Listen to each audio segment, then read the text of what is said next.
we keep talking about Taj Mahal, we keep talking about architectural references, which are mostly from our recent past. There are examples of audacity of imagination. I mean, if you think about Ellora, rock cut, and you are creating, it's sculpting by letting go of, pieces that are not required. And we don't celebrate that enough. What else can we revisit with the perspective of past and the outlook of the future? There are many, many things I'm saying. Is there a framework today that identifies as Indian design? In my mind, even if there is something called Indian design, it's a bit of a stereotype and it's not a real design language or design idiom. And I think it's up to us, to create that. How does design get its identity? One is, in our design practices, what we are exploring is a very Western concept of aesthetic obsolescence. The whole consumption is built on, today this is in trend, cool. Tomorrow it is not, and therefore you need to consume something else. Whereas a material obsolescence is far longer than aesthetic obsolescence. My question is, why are not anyone building a story that impermanence is a natural way of creating or turning the consumption wheel? Aren't we stuck in our own vicious circle of consumption versus sustainability versus resources? You're absolutely right. I don't think, everything else besides less of consumption is only an attempt to sustainability, right? Balance. In my opinion, the best sustainable way is to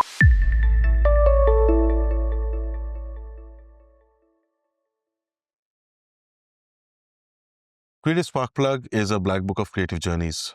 In this podcast, we speak with creative people and record their stories. Our podcast gives insight into creative lives, inspires youngsters, and nourishes the ones feeling challenged. Today, we are speaking or continuing to speak with Samrat Som. I will not get into the introduction, but we'll take off where we left. And one of the things that I think we have been off and on discussing, chatting about, is this whole thing about what is Indian design, if there is anything, and are we in transition? Are we preserving or are we exploring? And what is the story there? Where does it seem to head to? So this is what we wanted to discuss with you today. For starters, what's your take on it? India is 100 countries in one, right? And in every aspect that you look at it. So we're quite the hot pot from that point of view. Is there a framework today that identifies as Indian design?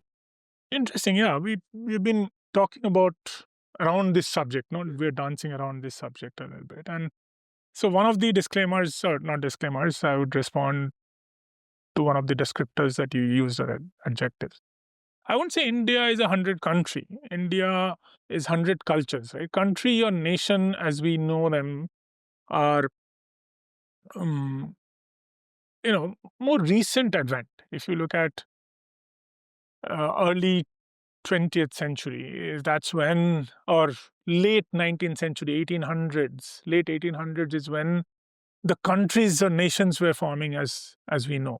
Before that, it was peoples, right? And peoples were either divided or they felt united through a certain culture. And that continues to be today. It just happens in different parts of the world. They are more ethnolingual. So most of the time, especially if you look at Europe, they're defined by the language they speak. And in India, in spite of the different languages and cultures that we have created somehow, scrabbled together this nation called India. And that's why I would say we are not 100 countries. We are 100 sort of cultures in that sense, or more than 100. I'm not going to debate that at all. Yeah. So, why I think that is important, because at some point we'll come to that. How do you imbue design as a subject or a process with a particular character, right? And this whole, not debate so much, but this whole point of national versus culture will come in there. And when I think about it, I came to these 3-4 points. How does either you imbue or design gets this particular character that defines itself from another design, let's say another design language or another design identity? How does design get its identity? One is material, most obvious, and technique. And you can apply that to any field of design. I would imagine, I've thought through, but if there are exceptions, it would be interesting to find what they are. But material and technique, and they are a lot of it, if they're traditional, they are products of their environment, right? So whether in many ways define what materials you can access, use, whether defines what your technique is, sometimes whether it's dry, whether it's wet, whether what you can process, not process. Then comes style. So even within technique, you can have variations of style. And that style often is, sometimes it's individual, a personal style that can go on to become a regional style, because if that style has either commercial or some kind of impact over other practitioners of that technique, will become or can become a style that people follow within that technique, which applies to food. I mean, the biggest example is food, right?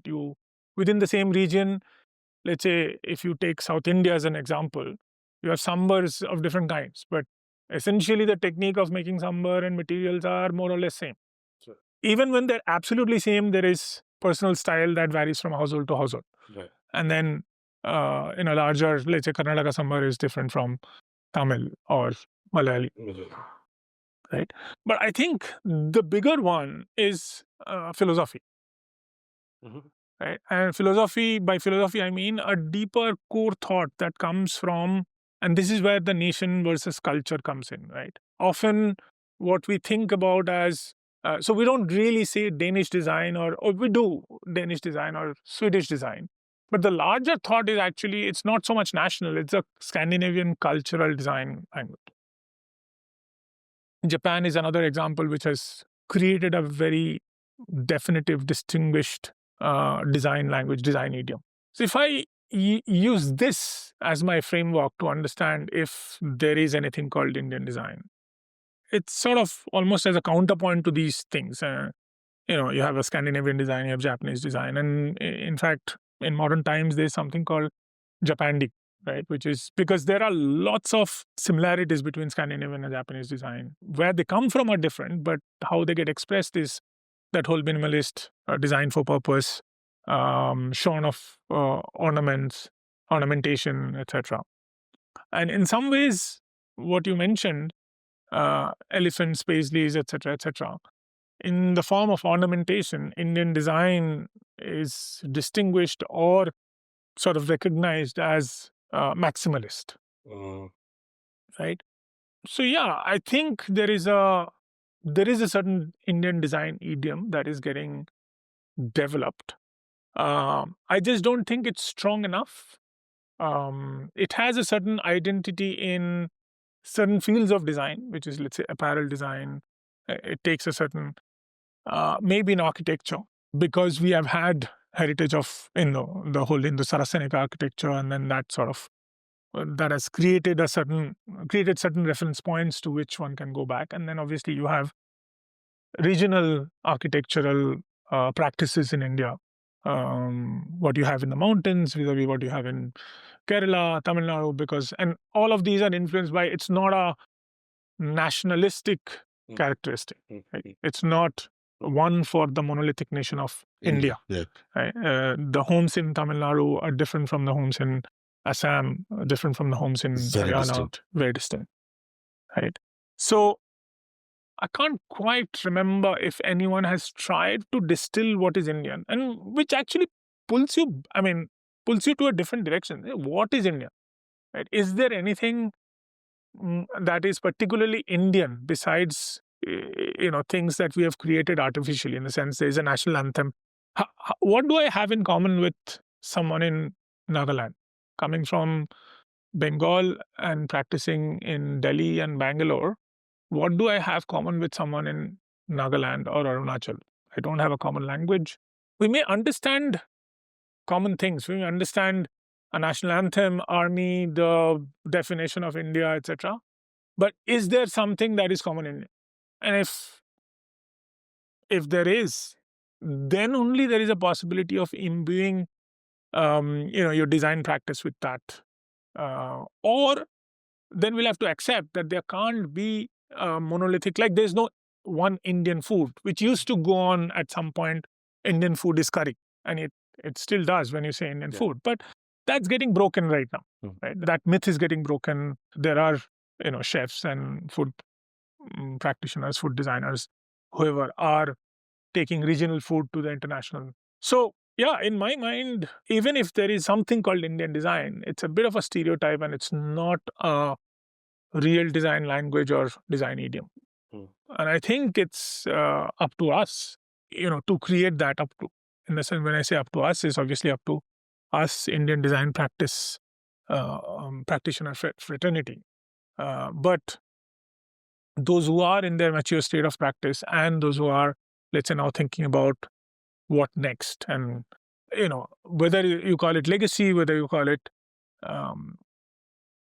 define, again, imbuing your own practice with a particular characteristic, it's up to them. And that hopefully will inspire young designers. Today we have probably largest number of design graduates in the world, given the size of our country, given the number of design institutes that have come up in different fields. And I don't see enough people asking why deep enough. Why do we do this? We end up doing things in the way they have always been done, or in a particular category they have been done for a particular reason. But we're not, these young designers or even slightly mature designers are not asking why. They're still doing wonderful work, but not necessarily towards creating an Indian design idiom language. And again, I'm saying it doesn't have to be Indian. It can be Malayali design. It can be Odia. Odia or whatever. It can be South Indian. It can be Peninsular India. It can be. Food is a great reference. How you create, restaurants. Yeah, food is my go-to as architecture, and food are my two go-tos to be able to understand this. Yeah, exactly. So design can be that. There is no one Indian home, but there are different kinds of Indian homes. So there are, but in various fields, are we exploring that? And what is that connect? Besides the fact that they all are in this Indian subcontinent, or what we know as India today. We should be in pursuit. We are not trying to define it, but we should be in pursuit of this idea that when somebody looks at us and accredits us with saying that Indian design, whatever that idea is, we should at least contribute to it. What should be the framework of thought? And that brings me to two different ideas. One, actually, Sandeep Sangaru kind of pointed out, saying that anything that we are preserving is static. And my take on that is that inheritance, by and large, seems to be static. Doesn't have to be. Doesn't have to be. There are two different ends of the scale. One, preserve, which is jo hai so hai, iske aage kuch nahi hoega. And then there is a quest, which creates potential for creativity, exploration, going wrong, and the chaos and the fun of creativity. What aspects of things that need to be preserved and things that need to be questioned or explored?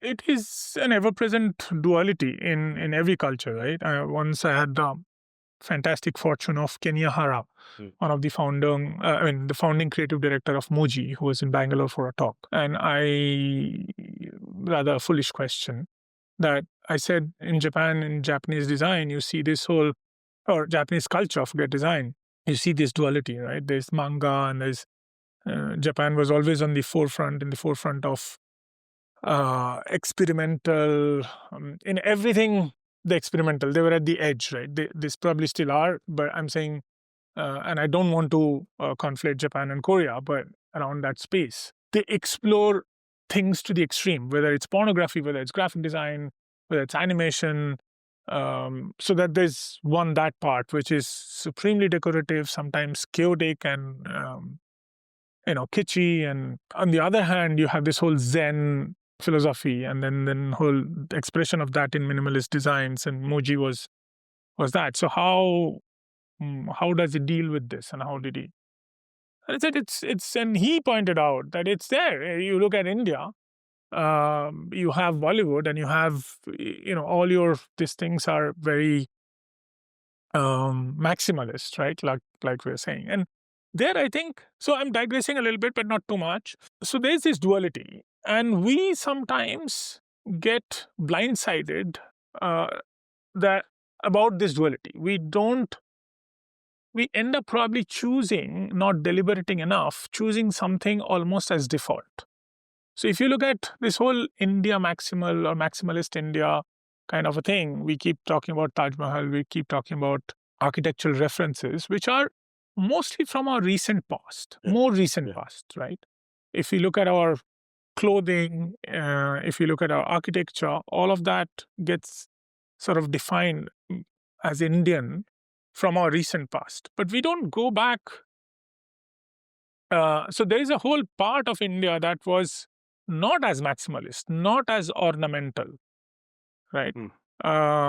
We don't look at our Buddhist or Jain past, or we don't look at sort of first 1,000 years, let's say, of the recorded history of the Common Era, and say there are audacious imagination, or examples of audacity of imagination. I mean, if you think about Ellora, Somebody imagine it. Imagine cutting a rock and imagining. So I'm not even saying Ajanta, because Ajanta is still, you have caves and you go and decorate, and today you see it as very subdued because of the colors fading over a period of time, etc. But if you look at Ellora, rock cut, and you are creating, it's sculpting by letting go of pieces that are not required. And we don't celebrate that enough.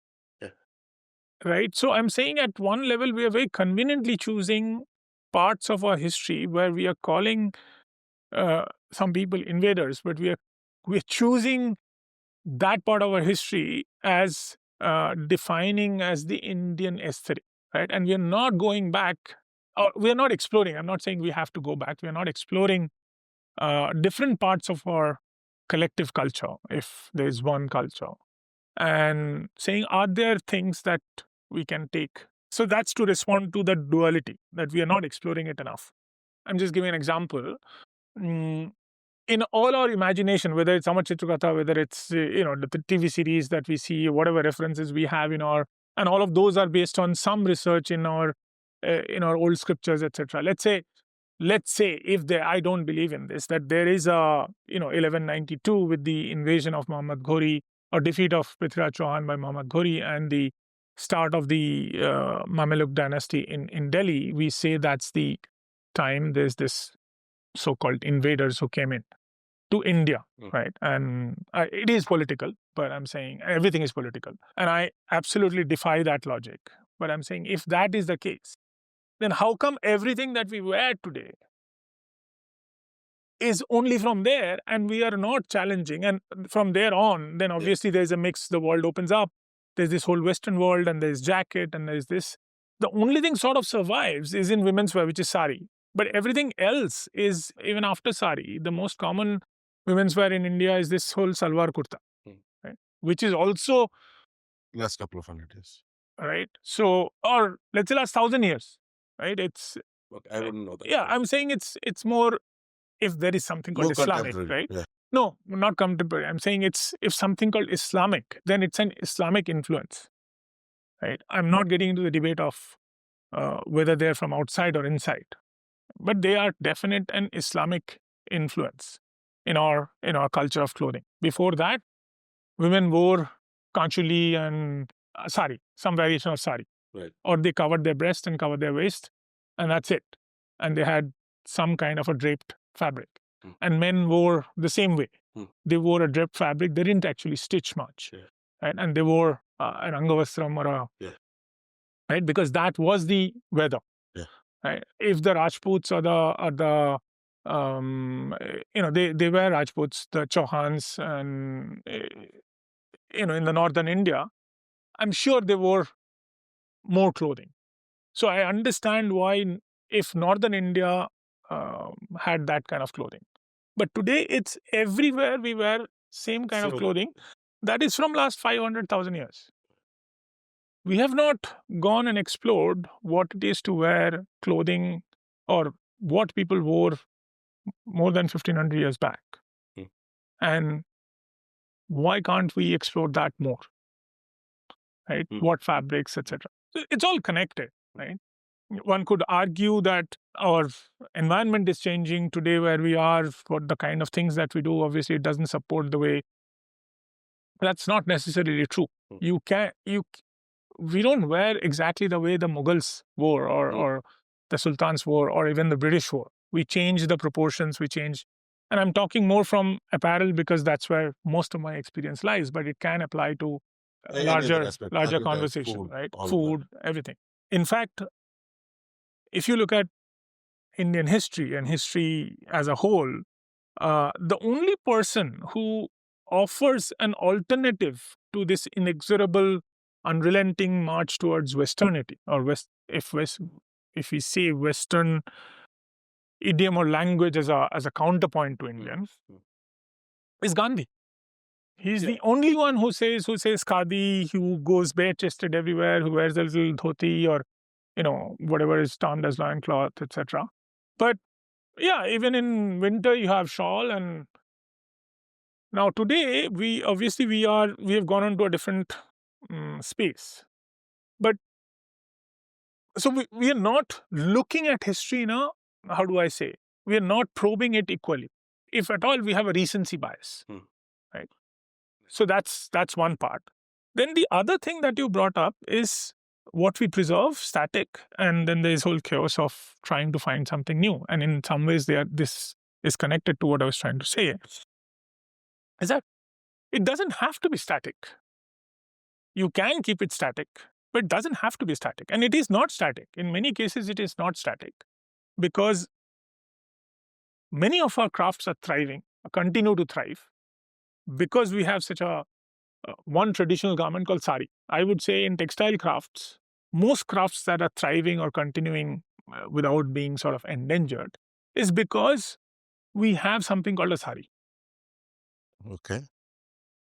Because everything else has been replaced by industrial processes. Okay. And everything else are, whether it's menswear, whether it's home furnishing, etc., you have a more modern product available that is more consumer friendly, more budget friendly. Every way more consumer friendly. Right. So it's not that sari doesn't have an industrial production. It does. But because of our population, because of our fondness, so you don't have to create a special market. It is still there. And as long as it is there, a lot of crafts will continue to not only survive, will thrive. But today we have a problem with shawls because not enough people are using shawls. Okay. So therefore, any weaving that is geared more towards shawls are, somehow we'll have to figure how to have that market. Right? Today, a craft like, let's say, block print is thriving because it can go into many applications. So you don't really have to specially make an effort to, or if you look at ikat weaving in Odisha, because of the way, some initiatives have been taken, so people weave ikat for their daily use. So there is a local market. There's relevance. And you can keep questioning what is tradition and craft and so on and so forth. But from handloom, it has moved to powerloom. It doesn't matter. The craft continues in many ways to exist. And continues to have relevance. And continues to evolve. Yeah. And that's the best way of progress. All right. Your sari example is a great example, but how many things in different aspects, be it art, culture, performing, whatever, in this whole domain of the creative expression, are we trying to create a sari equivalent? Or sari is a good example, and we are looking at what else can we revisit with the perspective of past and the outlook of the future? There are many, many things. I'm saying, well, sari is relevant only, again, to a certain part of India, right? Which is peninsular and, let's say, the Gangetic Plain. The moment you go northern, moment you go into mountains, sari loses its relevance. Because you are a lot more active there. Your activities are different. Therefore, women will have to wear something. They do wear something else, right? So, sari is also not as relevant.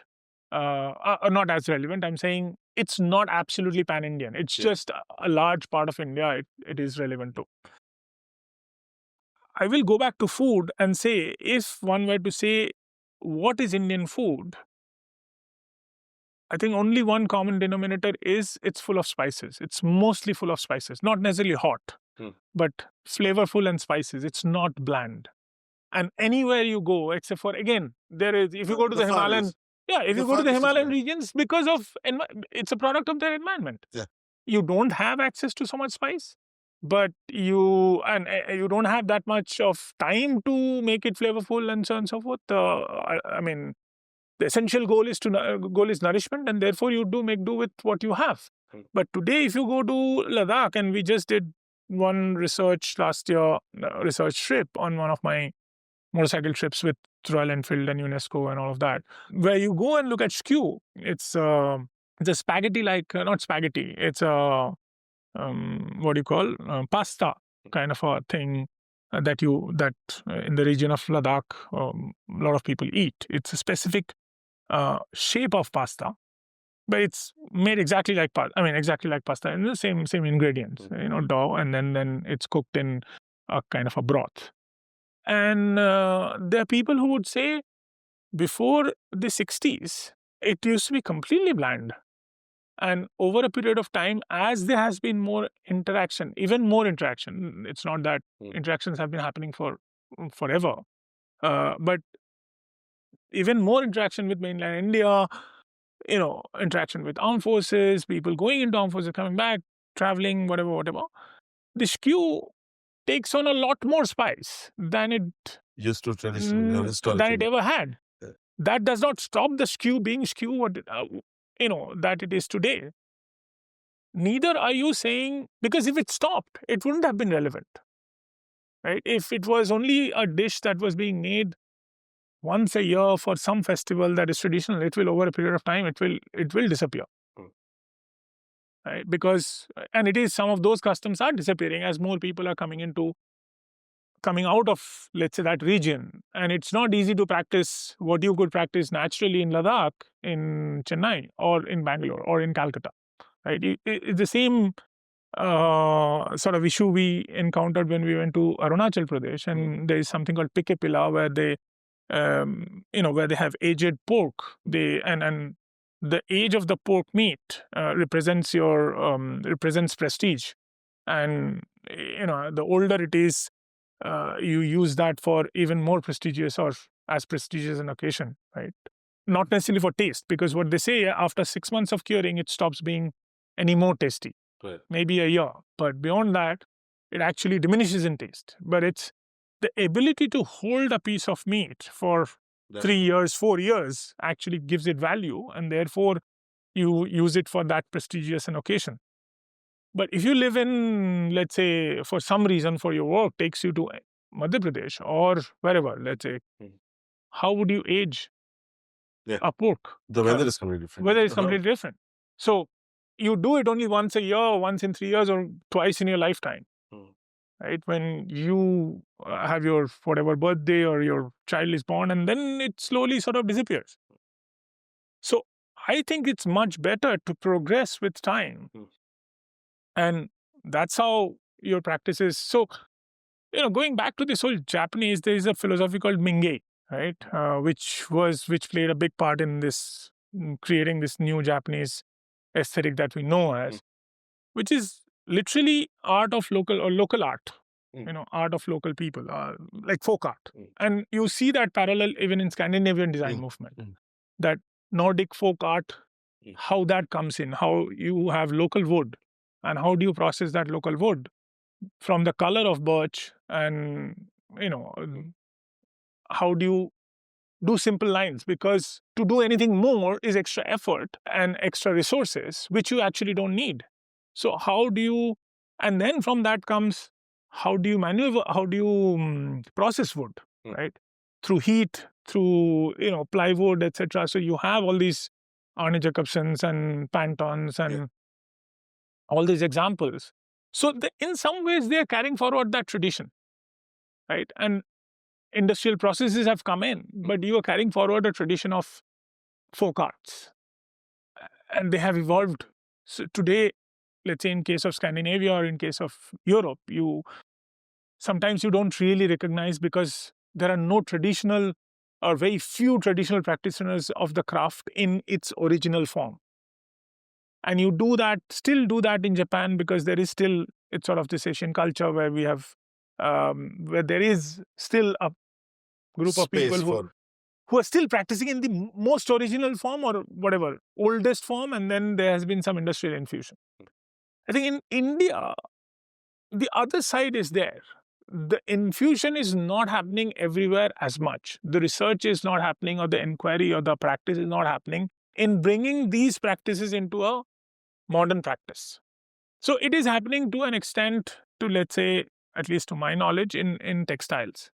So handloom practices are coming into powerloom to an extent. Not everything can be transported, Right. but they are. Some of them are.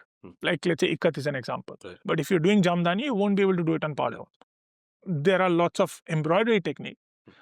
But unfortunately, some of those are not getting translated in the modern expressions. So one of my favorite questions is, why are we not trying ikat on knitting? Yeah. Right. Why not? One will have to get deeper into the techniques and say, how does it get expressed? But I haven't seen. I've seen block prints on knits, but I have not seen ikat on knit garment. Same question is, if we have this whole sujni or this whole thing of running stitches, kantha, which is actually a lightweight, warm layer that you use in the plains when it gets a little cold, right? Or for infants, etc. And now it has become only an ornament. The original purpose of it is quilting, to keep 3-4 layers of fabric together. But we are not using that to create warm garments for ourselves. We always go, there's pashmina. So this is the gap, right? We are chasing pashmina and fine yarn, fine wool yarn. In some sense, that is a maximalist approach. Would that be right? No, I'm just approaching pashmina as pashmina is just as a material, right? And it is following this whole Western approach. So even if you look at the wool industry world over, right? Clothes of woolen clothes are mostly made from fine woolen yarns, which can be woven into fine wool fiber, which can be made into finer yarns and then woven into fabric. Okay. Because the fabrics over a period of time have to be lighter. Nobody wants to wear heavier. So we have ended up with wools from sheep that are specially bred for this, which is merino, right? Australian, New Zealand sheep. And we are following the same way in pashmina. We have some wool which is still used in blankets and shawls, etc. But Indian wool is barely ever used in making garments. So all the suiting, all the jackets that we get is really from merino wool, wool mark, etc. Now, today, there's a huge movement or not huge, but it's a growing movement in Europe saying, why there's so much sheep grown in Europe for meat and dairy. Why is that wool valueless? Because it's coarse, right? So there is a movement towards saying, how can we use that? And it can't be, it's an immeasurable wastage, right? At the same time, we are following this whole thing about fine pashmina, but we have goat hair. We have even the hair of the pashmina. And, there are examples. There are sporadic examples like this, or let's say, not enough examples, but there are examples there is Jigmet Couture in Ladakh has explored using the goat hair of pashmina goat, which is not the wool. With that, creating a garment that is warm for that weather.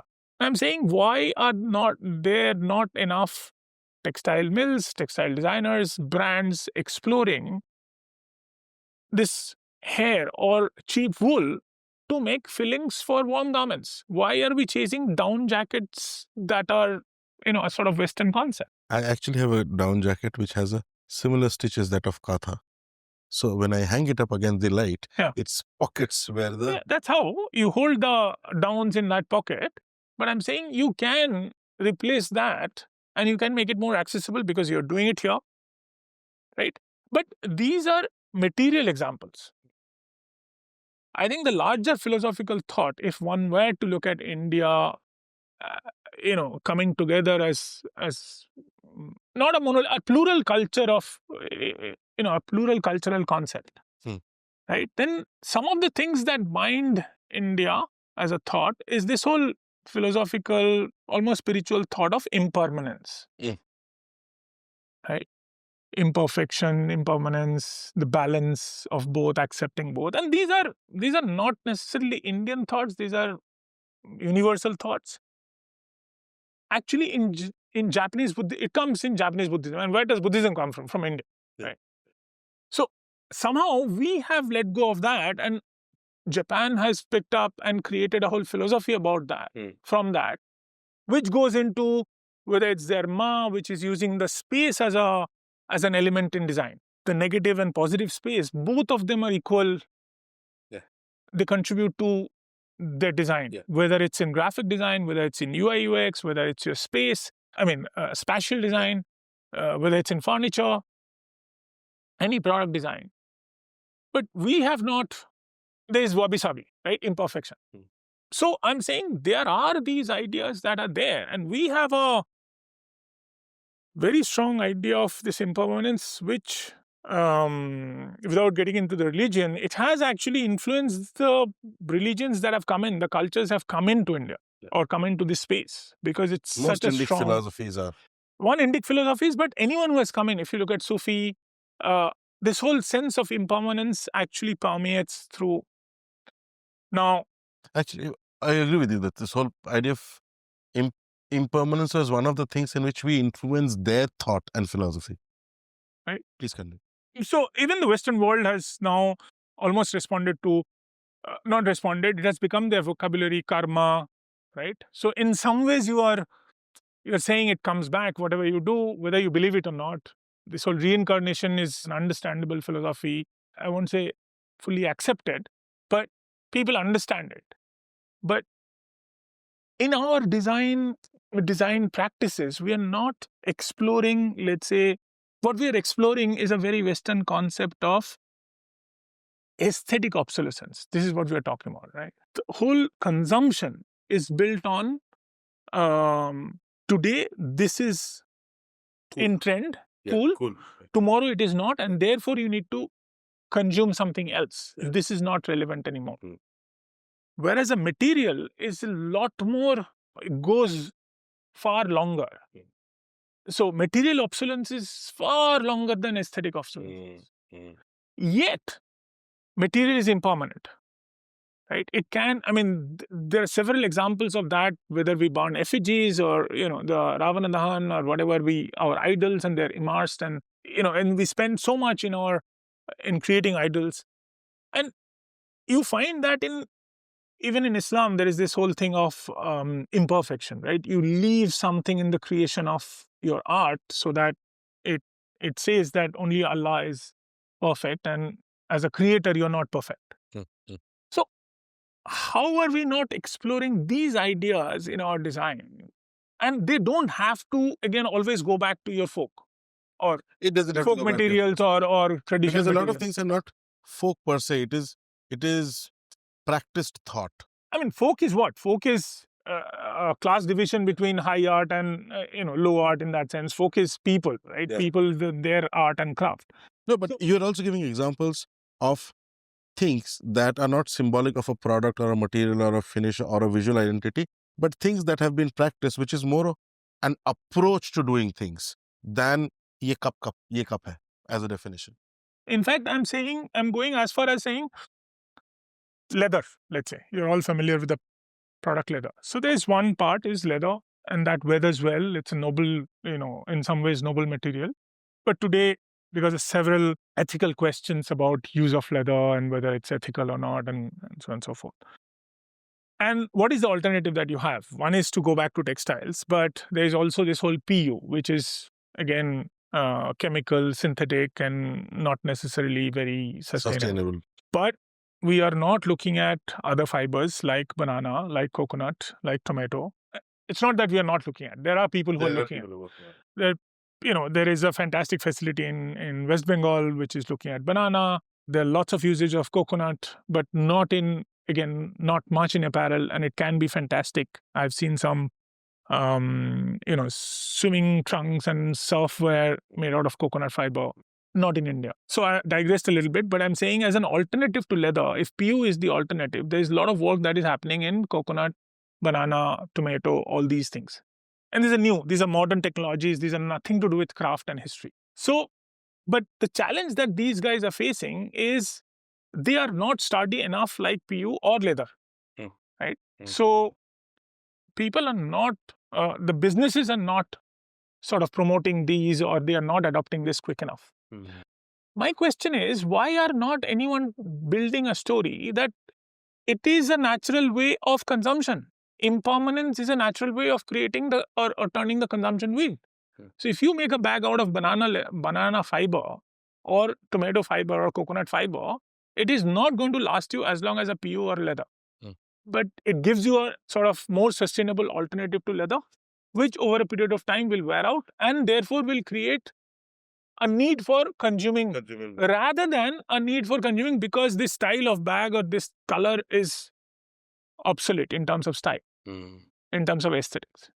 We are not asking, and I think that can be a strong anchor to building an Indian design idiom. Okay, so we've been talking about Indian design or Indianness in the design. This is my perspective. Anything that we relate to as Indian or Japanese or wabi-sabi or Scandinavian, it's very visual. Unless there are elements that define a culture, we will never associate it with that particular design type. Deconstruction. Right. These kind of classifications of design versus a cultural or a regional design. What, according to you, is a better way of looking at design? Or is there any other, not even a better way of looking at design, but should we even get into that kind of classification? Yeah, I don't know if I'm equipped. I can sort of spitball here a little bit because in general, our cultures are mostly visual cultures, right? We respond to visual stimuli more, and we have become more conversant in the visual language than, let's say, sound language, right? And sound automatically gets connected to language that you understand. Or even if you don't understand, you have to understand the grammar of, let's say, jazz or hip hop or whatever it is, right? To understand and appreciate it. And I don't know, therefore, is there a Scandinavian design equivalent in sound design or Japanese philosophy equivalent in sound design? So graphic, again, typically takes you back to visual language, right? From typography to the visual cues that you associate with that culture. And in some ways, why Scandinavian and Japanese? In some ways, the American, let's say, if there is something called American design, it's a lot more literal rather than a philosophy. Whereas if you look at Scandinavian design, it's really about how to use most natural light, which is really coveted there for 6 months of not having light. It's being one with the nature because that has been the tradition. That's how they have grown up. That's so much part of their lives. Using natural material and therefore the wood. And Japan comes to similar conclusions in design, but from a slightly different motivation. It's a little more spiritually grounded in that sense that it talks about abstract things as impermanence and imperfection and so on and so forth, and therefore going back to or ending up with similar conclusions. natural material, whereas imperfection is not an element in Scandinavian design as such, right? Whereas which is in some movements of Japanese design. Using space, negative space as an element in your design is not so much in Scandinavian, but in Japanese. But we end up looking at it, they end up looking in a lot of ways similar. So in case of Indian design, like we were discussing, I don't think we should aim for one monolithic Indian design. We need to find, like, there's no Indian food, there's no definitive Indian architecture, but it's a sort of broad width of idioms. So that's why I keep saying it's not, it's like a language. There will be different kinds of words and different kinds of idioms and phrases, but all of it sort of comes back to one holding core philosophy. The Indic languages find their root to Indo-European group, right? Whether it's the Sanskrit or Tamil, which are both different, which have different roots, but they're unmistakably Indian, right? Or Indic in nature. So in design, I think that's what we should be sort of looking at, and then it allows for space for different kinds of idioms, because ultimately what design is going to reflect different kinds of lives, right? And in case of Scandinavian or Japanese, they end up being a little more homogeneous, and that's why probably they could create such a sharp design language. Maybe therefore there is no European design language, right? Maybe there's a Franco-Italian or South European, or there's an Italian flair in design. There's a Spanish grandeur because of what they have created at some point.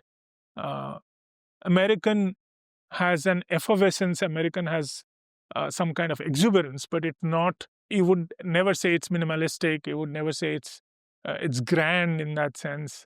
It's more modern because of its history. It doesn't have, or the idioms from Native American are very little.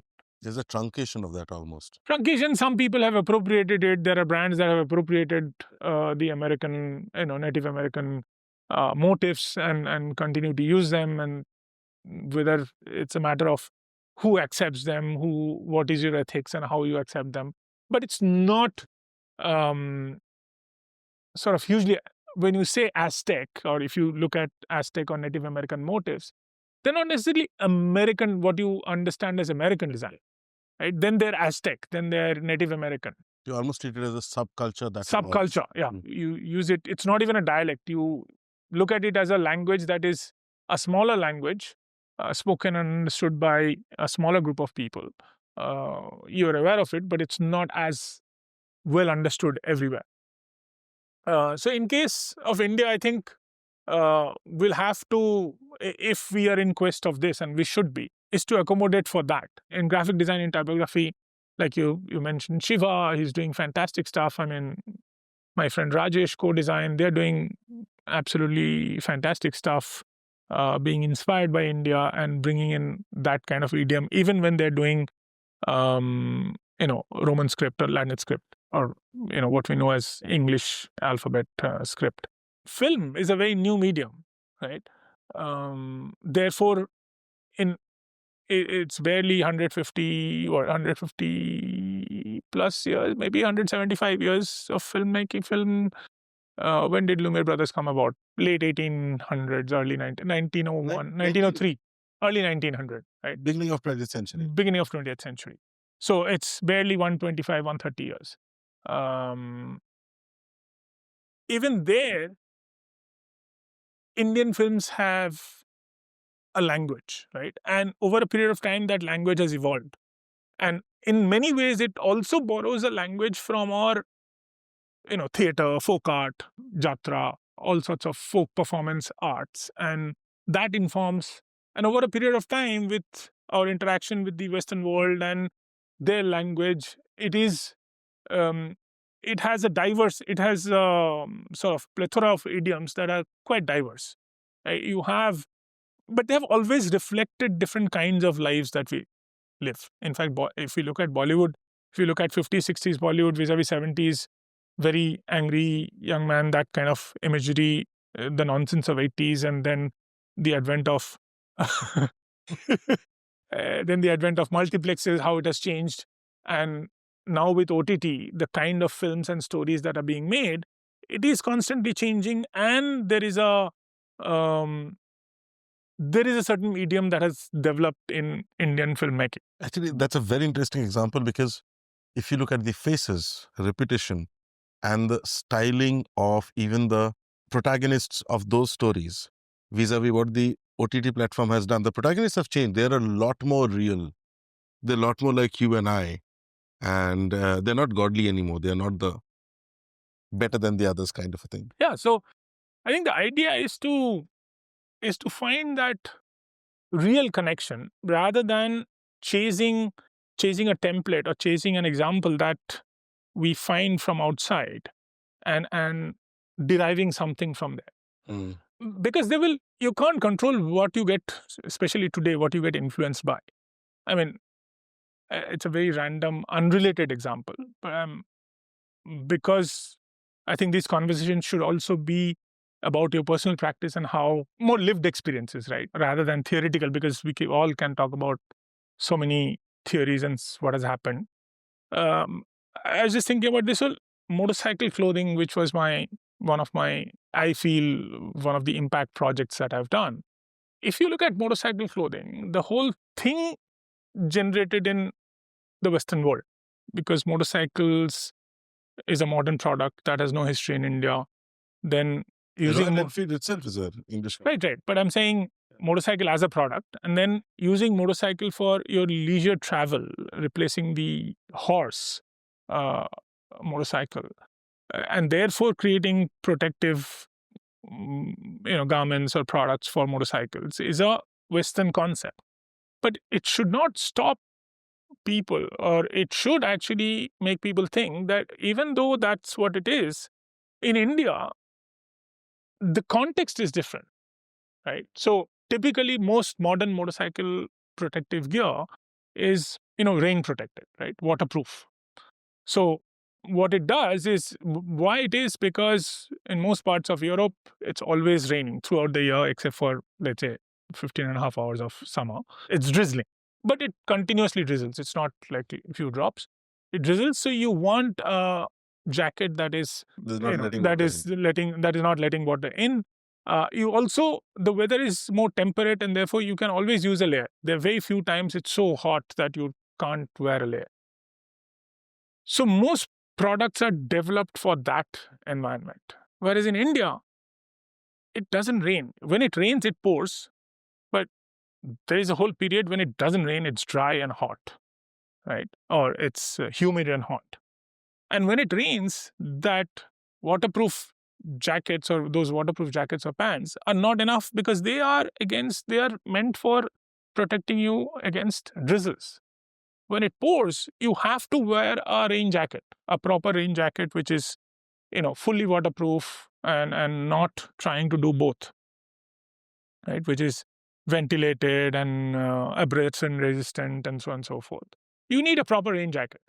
And this is understood by the riders, everyone. Yet, nobody tries to design a solution that is easier for the consumer to consume, to use, to consume in the sense to buy, to use. Because when you start putting so many features on a product which is abrasion resistant, waterproof, yet breathable, etc., you are also layering it with cost.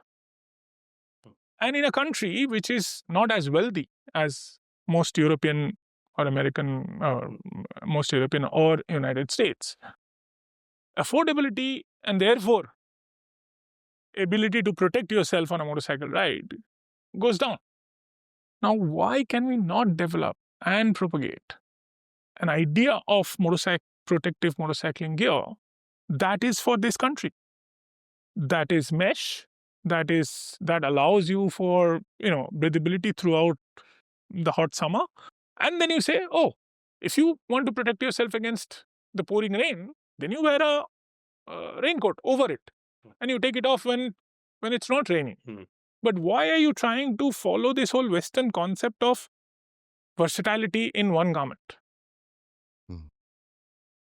And you're right. I mean, most of India, not all of it, has got extended summers. That's also a very uncomfortable thing. One of the reasons I know people don't wear helmets. If one of the reasons is not the mental man, but the fact that they feel hot, they're constantly sweating.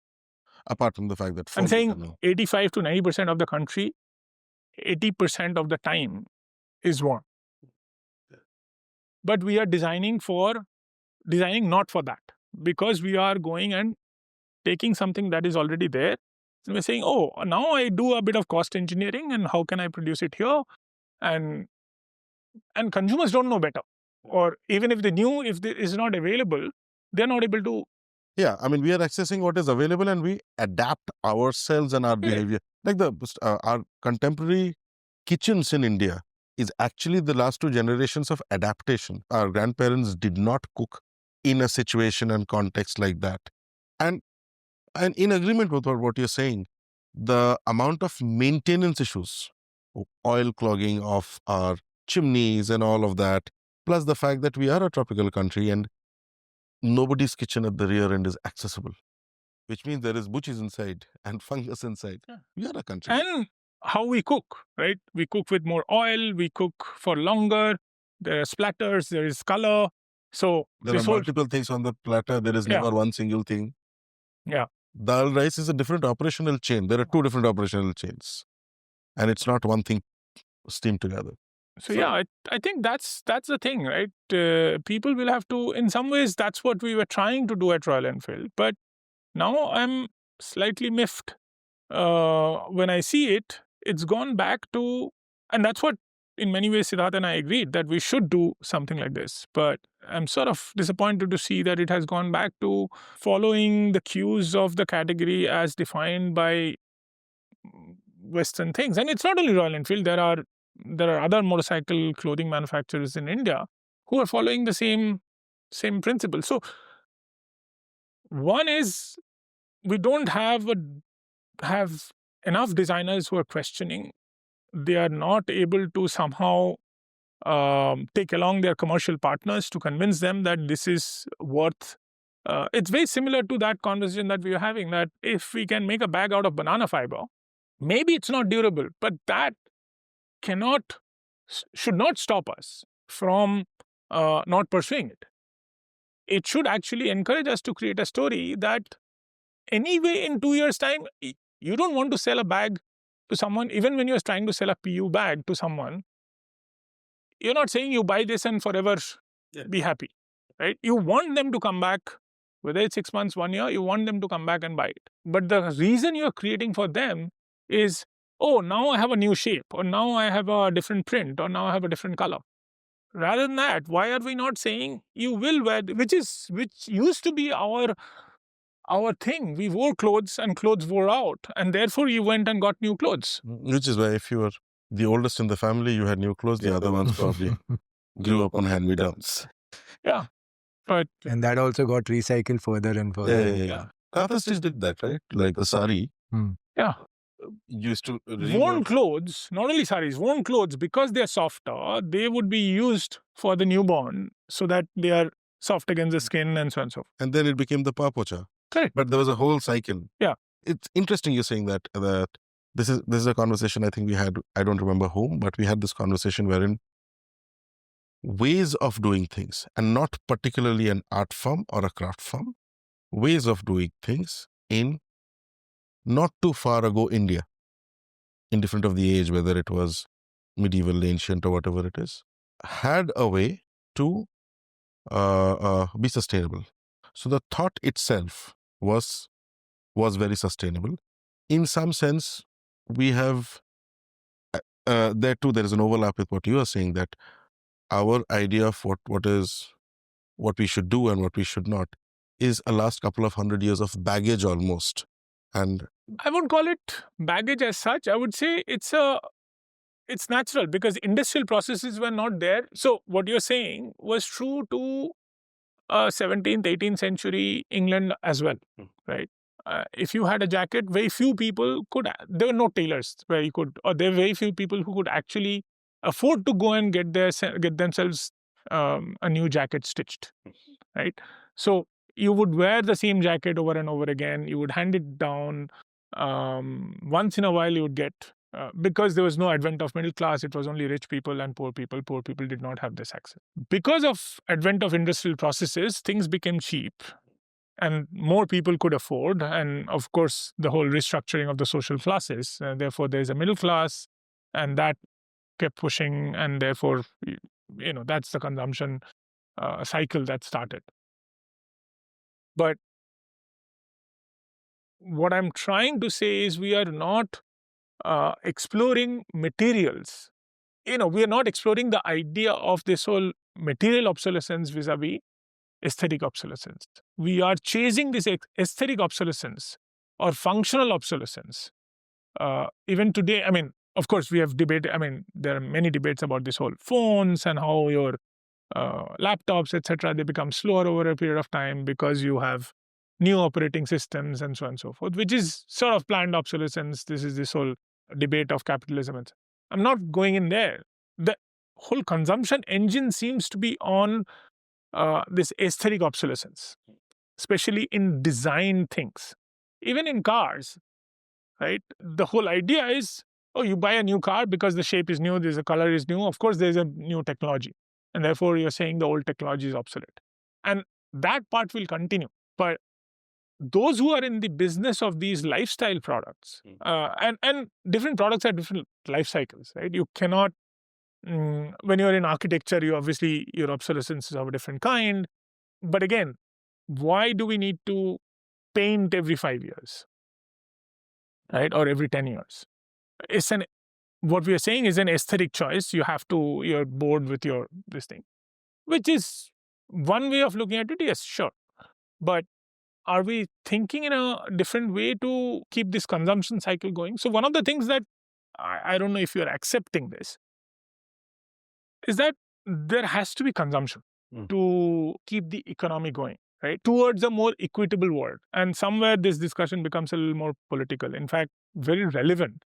So I don't know if you know, this year's Nobel Prize in Economics was given to 3 people. One professor who imagined this idea, and 2 of them who with mathematical models sort of proved this thought. But the whole idea is based on a term created in 1942 by Joel Schumpeter called creative destruction. And the whole idea was that for the world economy did not grow before last 200 years. It sort of remained flat. And the growth is only in last 200 years for several reasons. One, industrial revolution. But industrial revolution is a culmination of scientific inquiry that started in medieval ages, after the Dark Ages, during the Renaissance, and so on and so forth. And then that has been aided by intellectual property rights. So if you could own an idea and patent it, only then you would have advantage in the market. And therefore, for your competitors, the only way was to out-innovate. And that's where sort of design comes in, right? How do you design that better product which sort of outsmarts the old product in the market? And over a period of time, this design somehow has gone towards this aesthetic obsolescence rather than material or functional obsolescence. Yeah, that's the first thing that... Right. So you are charging the engine of consumption engine, which is the engine of growth. The other political discussion is about, out of this engine of growth, the value that you get, how does that value get distributed? And that's the whole capitalistic, socialistic, communist sort of debate, how that value gets distributed. Without getting in there, it is inescapable that you need to keep moving. Otherwise, people will not be able to move from their place into another place. If you're not generating extra value, somebody who is a labor will continue to be a labor. Only if the labor can generate extra value through his labor, then he can improve his situation, right? That's the idea that we are agreeing to. So coming back, what is fueling this engine of consumption, which is engine of growth, is mostly aesthetic obsolescence. Just want to add on to whatever you're saying, that unless people don't buy and consume, the society is not going to get better. Not better. I mean, I'm saying consumption, right? See, if you go back to feudalism, you're still producing, right? You need to produce to sustain. Produce food. Somebody has to produce clothes. Somebody has to make houses, etc. etc. That time, most of the resources were cornered by one group of people who were the feudals, who were the landowners, etc. The biggest resource was natural resources, land, etc. And in that, it's really land. If you had a mine, if you had cultivable land, and the kings or the landowners then taxed, or you said, okay, if you do this, this is under me. If you cultivate, you have to give me tax, and through that, so therefore, whatever he's producing, he's keeping something for his sustainability, and then he's giving tax, and after that, whatever is left, he's using for his sustainability, which often was not sustainable. Right? So if the labor dies off, so forget the question of progressing. The labor is not able to sustain. They either move away from that land, or they die off, and the king or the landlord recaptures that land and settles somebody else and says, you do this, and it continues. Only with this industrial revolution, etc., you are able to produce, your productivity increases, right? Therefore, you are able to create extra value, through which, if that value, even then it won't change, if that value keeps going back to the person who owns the resource. But with sort of democratic processes, etc., we are moving towards a more equitable world. I mean, it can be debated today. With US, there's huge income inequality. In India, there's huge income inequality, etc., etc. But if you compare that to 500 years back, it's much better today, world over. So it's not deterministic that it will get better, but evidences are, if you can, there's another fantastic book, which is a Nobel Prize winning thesis called Why Nations Fail, which is where some of these thoughts are addressed, is that if we can create a more equitable society, more inclusive society, where wealth is distributed not absolutely equally, but equitably. Right? And to do that, you need institutions, etc., etc. So that's where the consumption comes in. Because if you don't consume, what is the motive to produce? And you need to consume to sustain. So what I was actually coming to was, on one side we are talking about sustainable design, sustainability, all of that. On the other side, we are increasing the consumption with, be it chemicals, be it artificially produced or natural resources. At the end of the day, it is all going to impact the world that we stay in, the planet that we are on. So aren't we stuck in our own vicious circle of consumption versus sustainability versus resources? It was just a thought. No, absolutely. This is a dilemma that we need to negotiate as a species. I mean, forget anything. Forget smaller divisions within that species as a species. You're absolutely right. I don't think. I mean, everything else besides less of consumption is only an attempt to sustainability, right? Balance. In my opinion, the best sustainable way is to consume less. If we keep wearing the same clothes, if we keep driving the same cars, if we stay in the same, we don't build anymore and such. But is that practical? Is that going to happen? That's not going to happen. Therefore, whatever we consume, if we can find a more conscious and mindful way of consuming. Now, these are all nice words, mindful. So, but there are obviously, the moment you start looking at it, it's just so convoluted, right?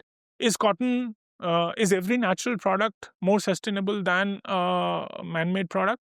Because cotton is hugely water consuming. Is this easier to, is it better to use a mug like this, or a steel mug, or a plastic mug, or a paper mug, for which, because you are continuously consuming paper? But if not paper, is it plastic? Is it steel? But steel, you're still going back to mine more iron, right? Ceramic, you're going back to the earth. So it is, I have not thought of a world where we'll stop consuming. And the question is, of course, one common denominator that we have agreed upon, what is the lowest carbon footprint? But that's also complicated. You can't, of course, we are devising ways of saying, okay, if you buy this is the carbon footprint of this product, and then you are aware of where you are. I'm looking at it from a much larger, let's say, space where it's more understandable for consumers. Today, we are consuming mostly for our, at least certain class of consumer, beyond the level of sustainability, where it's a discretionary consumption. And that discretionary consumption in most cases is driven by this whole aesthetic obsolescence. Right? In 5 years' time, we'll say these chairs are, they look a little old and dated.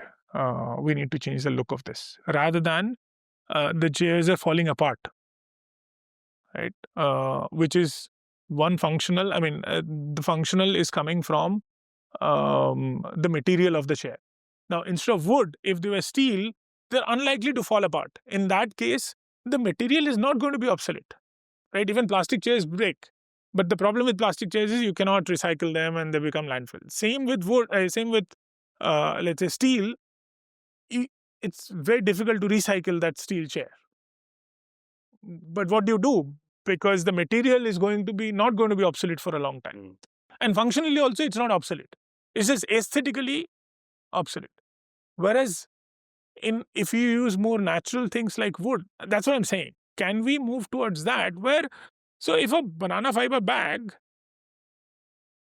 stops being functional after 1 year, I let go of it. It generates more income for someone who is producing it. In the process, in the value chain, some people earn, so it continues your consumption. Plus, it's not harmful to the environment. It's not harmful. Yeah. It's not as harmful as PU. Yeah.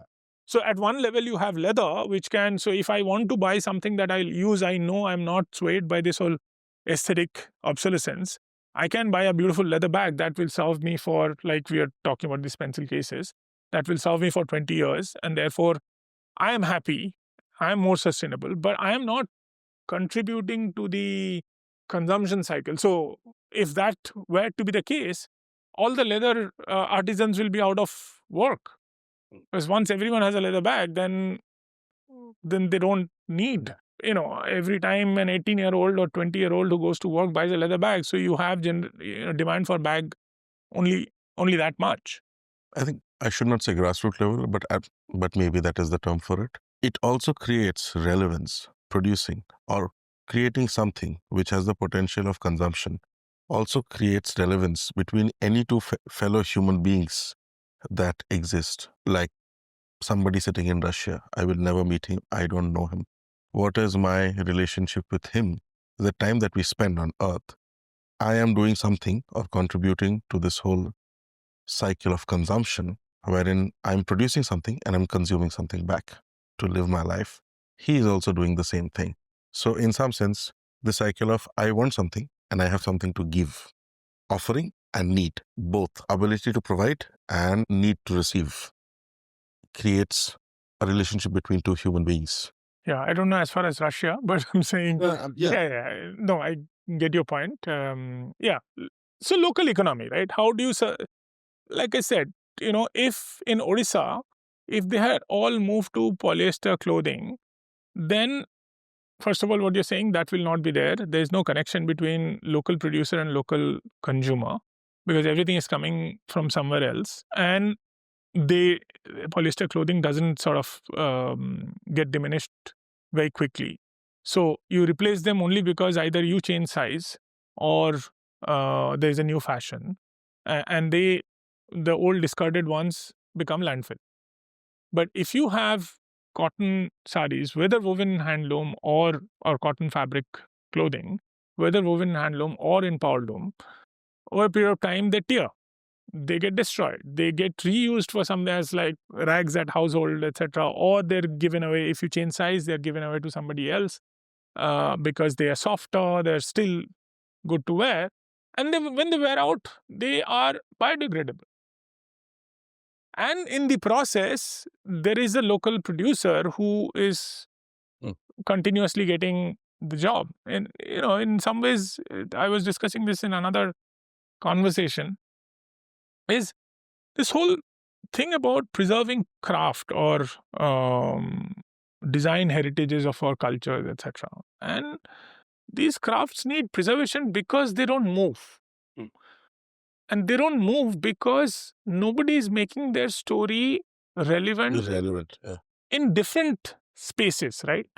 One relevance, I mean, you can find that relevance, let's say, like the ikat of Orissa has found the relevance in daily life. A pashmina may not be able to find, or a patola or a more intricate craft, or which, but we are not building a story of luxury there. Again, our stories of luxuries are coming from an outside point of view. It's still leather bags or leather bags of international brands or leather products or whatever it is. There are very few stories that are being told in that space, in the luxury space also, where it is because of prestige that I want to, or what it says about me, I want to buy this product, which could be handmade, could be whatever it is. And therefore, it allows the value it generates. It allows the artisan and its next generation to be interested in furthering the craft. And if they do, automatically they will try to find ways of modernizing that craft. Right? They don't make the Hermes bags or the Louis Vuitton bags are not the way they used to be made 150 years back. Yeah. But that does not diminish that story. They're still handmade, but they're not using the same needle and thread that they were using that time. Sure. They're using a new thread, more durable, whatever. They're creating a story, but they're also continuously improving. Watches are not being made the way they used to be made 150 years back, 125 years back. But they continue to have a story that is attractive to people who want to say something with their consumption about themselves or whatever is luxury, right, to them. We are not doing that either in our design language. We are still stuck in that whole ornamentation space, and and whatever little is happening is around that whole wedding, celebration. Why is it not happening at a daily level? I think it's not about trying to find a solution. I'm trying to raise some questions both in my mind, and have more conversations around this.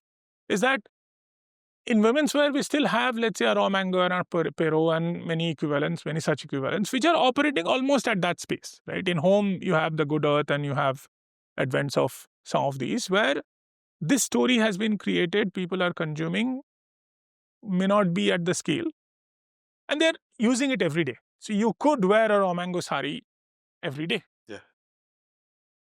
You could use an Hermes or a Louis Vuitton bag every day.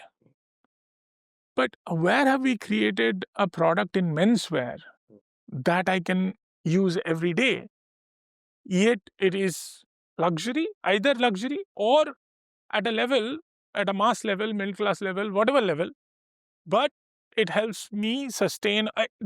It's not an extra effort because of that volume of consumption. It sustains the producers. So there's a reason for that. I mean, that's a very reasonable. A quick question. When you're talking about sustainability, something that finishes a process, isn't circularity as an idea more doable than sustainability?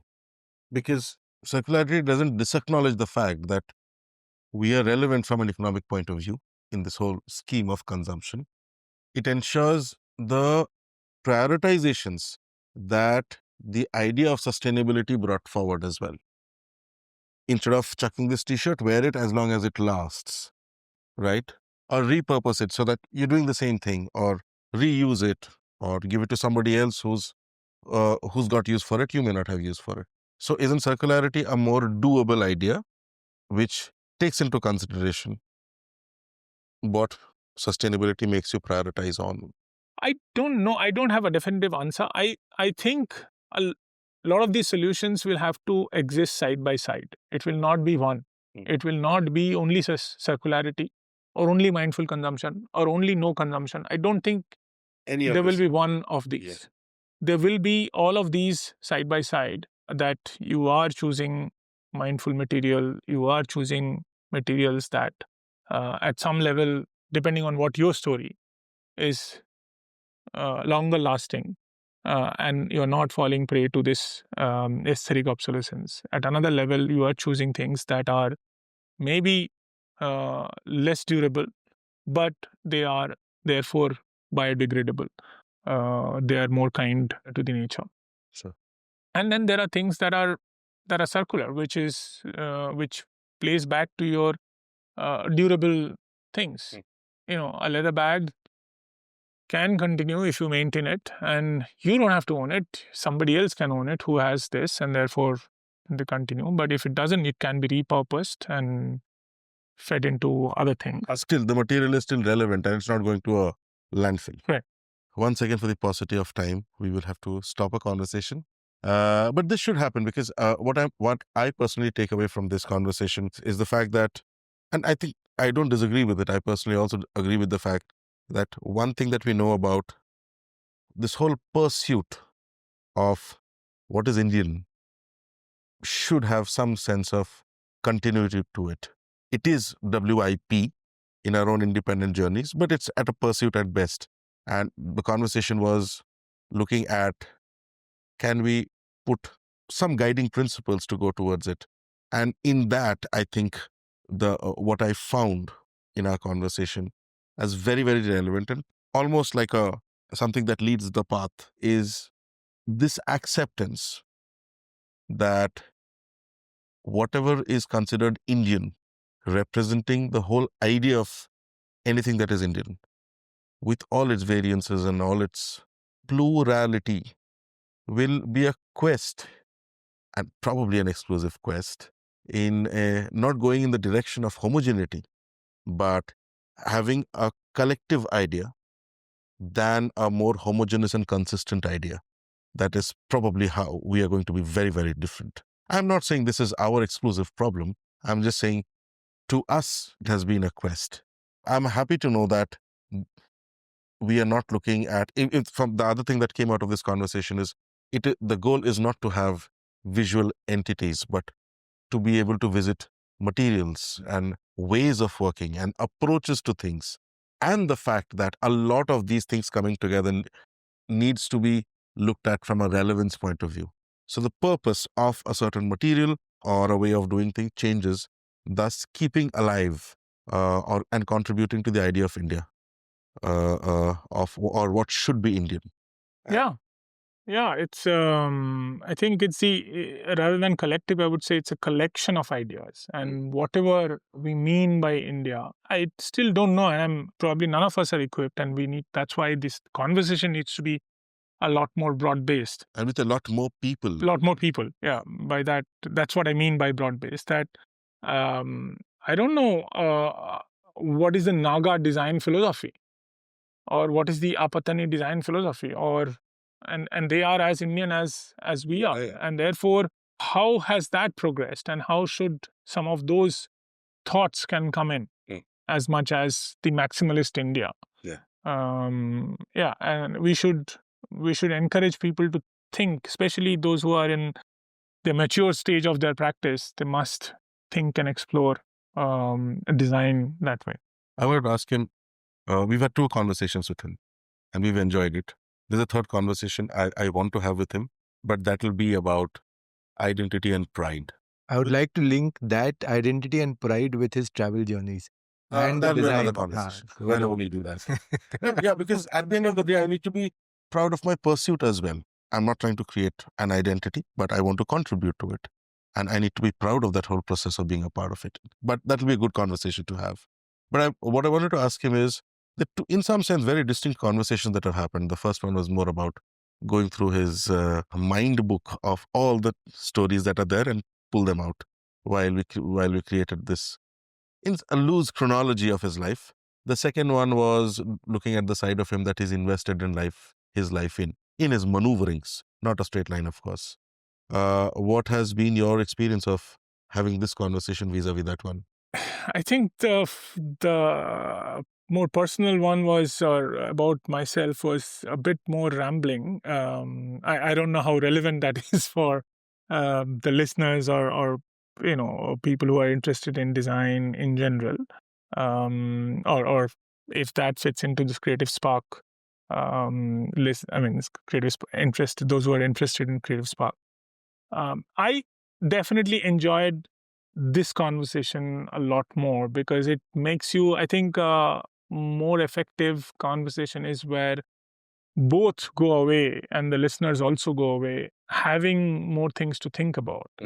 So in way of this conversation, it also sharpens some of my thoughts, and it makes me want to think about and explore some of the other thoughts that came into my mind. So definitely this one a lot more. And as a pursuit, Creative Spark Plug, whatever we are doing, and you felt as closely, you know us as well. What would you think about Creative Spark Plug as the journey? Oh, it's fantastic. Like I keep saying, there has to be more platforms like this for conversations, especially about this design practice, which is somewhat new. It's still, let's say, NID was established in the late 60s. So we're talking about only 50 years of deliberate design practice as institutions. And we have thousands of design graduates, probably most number of design graduates in this world. We need to have them think a little more deeply about why they're doing things, and rather than only how they're doing things. And not all of them will have the chance to implement what they're thinking right away. But as long as that curiosity is there, and hopefully over a period of time, that will get them to a place where they can explore and live that experience of following the why a little deeply. Right. Should we call it today? Yeah, so before we do that, I think I'd like to use in continuation with what we've been discussing, for our listeners, if there's anybody out there who'd like to contribute to our discussion on Indian design philosophy, I think they're most welcome to get in touch with us on our Insta page, DM us, and let's take it forward with them as well. We'd like to understand more and more Indian design philosophy, and it's an invitation to anybody who'd like to come and discuss with us. Anyone throw some light on this. Who thinks that they can contribute to this conversation about Indian design and what is it that it has been or what it can be. No stream excluded. As long as you think about design, I think it would be great. Get in touch with us. Yeah. Give this episode a listen. This has been a very exciting episode because our minds were constantly in high electrocution mode in some sense, whatever that term means. It's stupid. But I'll again re-emphasize on what Rajesh and Samrat have said. If you have a take on what should be Indian design, or if you think you're doing something to it, contributing to it already, or if you have a suggestion to make as to who we should go to, who we should talk with, and or contribute as ideas of how we should do this as well, taking this forward, do write to us. And if you like what you see and hear, like, subscribe, and share. Thank you so much. Thank you.